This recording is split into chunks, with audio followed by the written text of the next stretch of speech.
Une photo de famille malgré les divisions.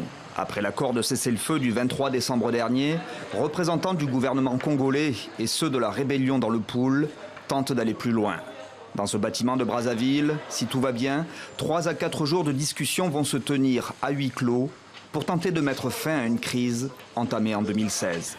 Nous n'avons pas le droit, pendant que les autres pays évoluent en termes de développement, de modernisation, nous n'avons plus le droit de reculer, d'enliser une partie du pays par un conflit dont finalement la victime principale est la population du Pool. Il faudra se contenter de la seule déclaration du ministre de l'Intérieur. Les participants ont pour ordre de ne pas s'exprimer. Les discussions, ce mercredi, ont été présentées comme une première prise de contact entre les deux parties. Un calendrier doit ensuite être mis en place pour tenter de pacifier ce département du sud du Congo. Il est devenu le théâtre de violence entre l'armée congolaise et des rebelles opposés à la réélection de Denis Sassou Nguesso à la tête du pays en avril 2016.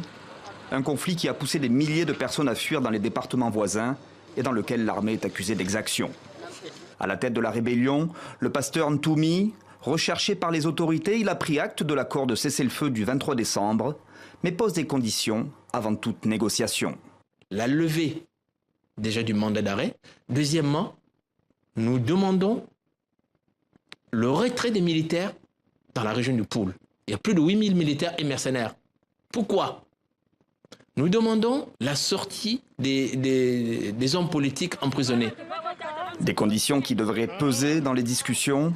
Le chemin vers un retour de la paix dans le Pool risque d'être long.